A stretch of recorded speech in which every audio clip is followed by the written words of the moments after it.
Message from Matthew, December 11, 2015. By Suzanne Ward.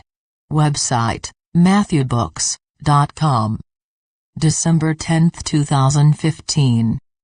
With loving greetings from all souls at this station, this is Matthew. Surely nary a soul would disagree that the year seemed to zoom by, but few know that what they perceive as time passing faster is the energy planes Earth has been traversing, or that the time-rushing sensation will become stronger as she enters still higher vibratory levels. You do know this, but it's not likely that your thoughts in this moment are about the workings of universal laws, but rather holiday activities, and in keeping with this, we shall speak about this season's traditional music. You listen to, sing or play instruments for religious music, majestic choral works, carols and popular tunes, but you may not realize how significantly this is affecting your world. Beyond reverence and great pleasure, and that in itself is immensely beneficial, the tones and lyrics of your familiar music emit vibrations that strongly stir emotions. We rejoice with everyone for whom this is the excitement of festivities with family and friends, religious observances, concerts or other special events. The vibrations also intensify the feelings of people who are grieving the loss of loved ones, or are ill or homeless and hungry, and it is the prevailing heightened emotions that stir individuals and groups to reach out to those in need of comfort and other assistance. More abundantly than ever before, upliftment is being given with caring hearts and received with gladdened hearts, and the light this is creating glows brilliantly. The importance of music is much more than seasonal, it plays a vital role in your lives throughout the year.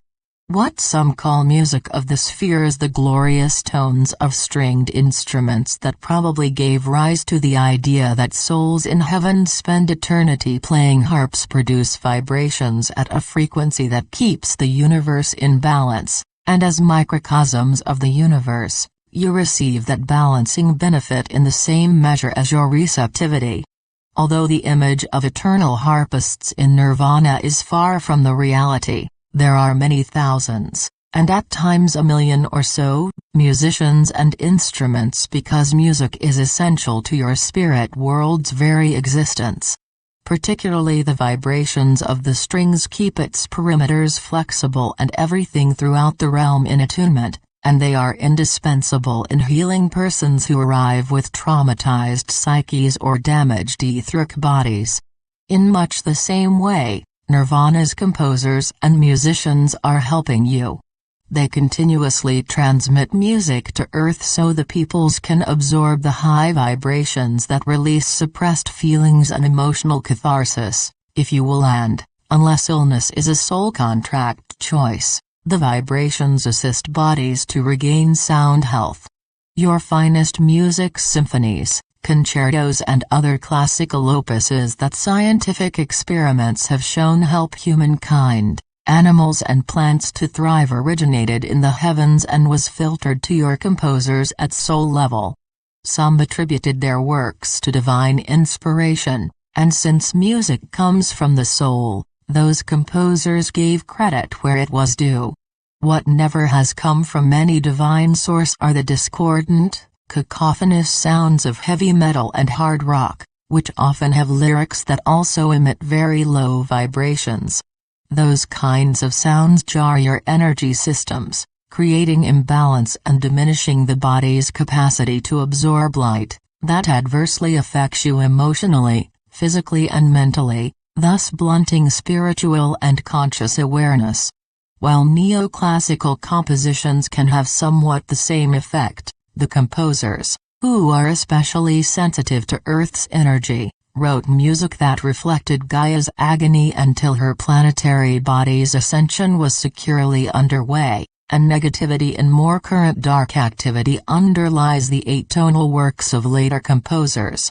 Now then, even if a number of you had not requested our comments, we would have spoken about a lamentable part of what otherwise is this season's extraordinary thoughtfulness, kindness and generosity, the spirit in which a number of countries are welcoming Syrian refugees. Many in the United States Congress and some presidential candidates are, instead, instilling in the citizenry fear about the refugees. Some are acting from genuine concern, having succumbed to the fear that was fomented. Others are using fear to make political hay, so to say. Not only is fear a highly magnified energy that blocks light, thereby blocking empathy, sympathy, compassion and rational thought, it is wildly contagious.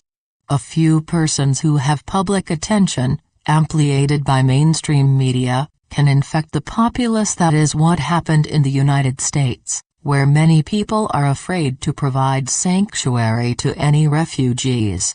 We honor and commend all souls in that country and around your world who are thinking and speaking out factually. The refugees aren't terrorists, they are fleeing from war and terrorism. To reach safe havens, they risk their lives crossing rough waters in small overcrowded boats or by arduous, exhausting treks over land. Could a terrorist join the millions of women, men and children who leave homes, livelihoods and possessions to undertake such a journey?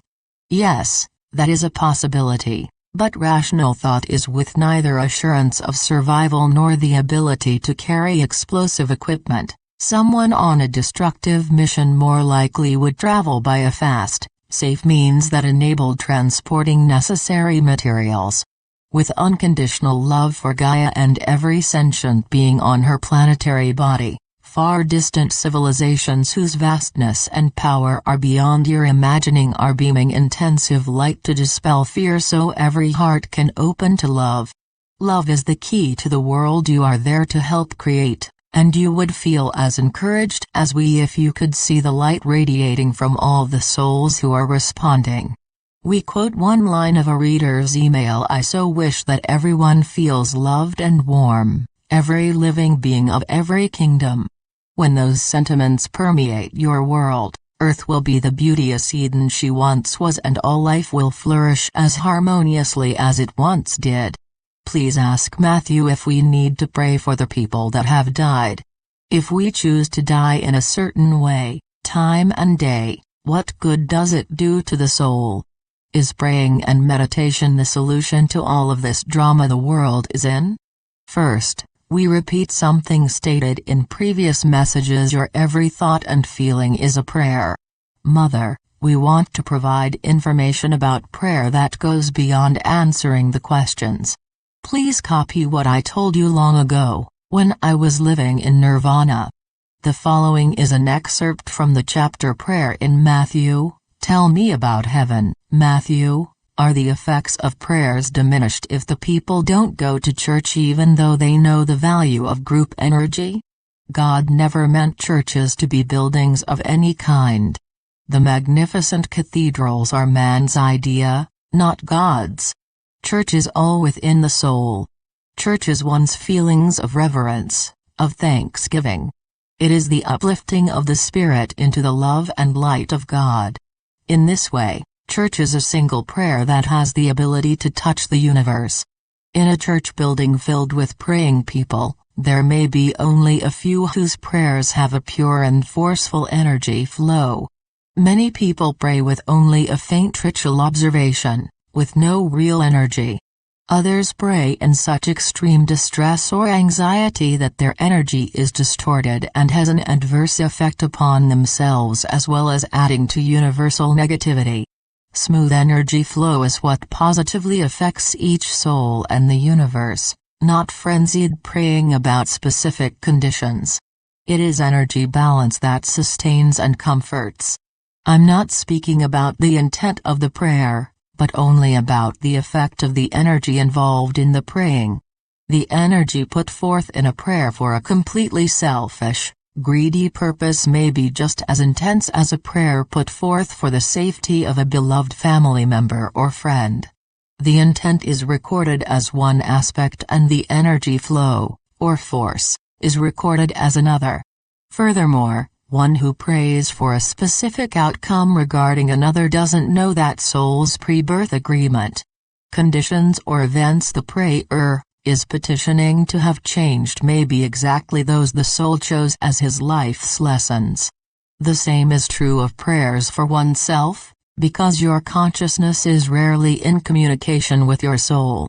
So pray for your own or another's highest good and don't direct intense emotion toward a specific outcome of your choosing. The outcome is not your conscious choice. You can feel a sense of relief in this knowledge, which will be registered in your sensitivity as peacefulness. That allows energy to proceed unencumbered not only within your physical and psychic self, but issued forth as harmony into Earth's consciousness. Mother, I know you have heard that prayers for the dead are important and you've wondered why that would be necessary. Well, we aren't dead, but since that reference is to souls in this realm, I want to assure you that prayers for us are indeed important.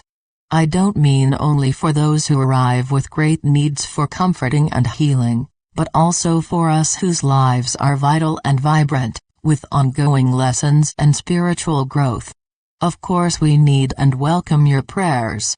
And please know that they are especially welcome when in balanced energy, because those prayers are the most beneficial to us and to you, our beloved ones. Thank you, Mother. Is praying and meditation the solution to all of this drama the world is in? Begs more than a yes or no answer. Absolutely light-filled thoughts and feelings are essential. They enter the collective consciousness, latch on to what matches them and bring those energy streamers back to your world. But action is essential too. Telling family, friends and co-workers why you feel optimistic about the future can allay their fears and reverse their low vibrational pessimism. Not all of you can participate in national or international organizations whose efforts are directed toward peace, justice, environmental preservation or animal rights, for instance, but you can support their efforts by the energy you put forth signing pertinent petitions and donating money if your circumstances permit. Perhaps you are able to volunteer in local groups that provide worthy community services, and by becoming informed about candidates for public office, you can vote for those you deem best qualified. And, we remind you that simply by living in godly ways, you are beaming light into the world. Never underestimate the power of your light. Earth's population is more than 6 billion and growing. Matthew said etheric bodies have mass. Don't they take up room? What happens if nirvana runs out of space? Yes, etheric bodies take up room, but never could nirvana even become crowded, much less run out of space. Unlike Earth and other planets that retain their shape and size, nirvana's interconnected flexible layers have limitless expansion capacity. All layers offer learning advantages and comfortable living accommodations, but because the higher dimensions also have exceptional beauty, diversity and manifesting possibilities, countless souls from other worlds go there to vacation, teach or attend advanced classes, or rest after a difficult lifetime. Visitors and temporary occupants, all of whom are fourth density or higher in soul evolvement, may have bodies with considerably more mass than etheric bodies. It is spiritual status that affords entry to this multi-civilizational environment where people with various body styles, attire, interests and talents happily mingle with each other and Earth's animals. Life in those parts of nirvana is sublime. And, although they know your religion's fallacies, visitors and others who live there temporarily join the residents from Earth in celebrating with you the spirit of this holy season, and their combined high vibrations add to the glowing light in your world.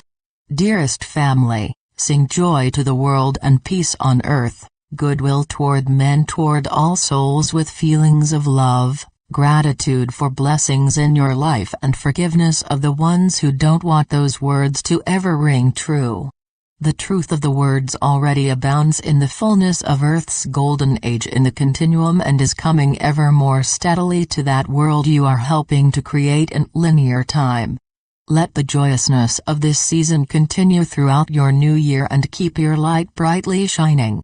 Always our unconditional love is with you, and many brothers and sisters from other homelands are journeying right alongside you. Love and peace. Suzanne Ward. Note from Susie: I wish I had time to individually thank everyone who has written appreciation for the messages to tell them how meaningful their notes are to me.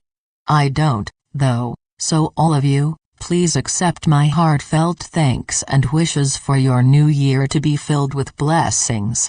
To join the Yahoo message group, type messages from Matthew at yahoogroup.com in the to line of a new email and messages from Matthew subscribe in the subject line, then click send. That registers your email address on the administrator's distribution list.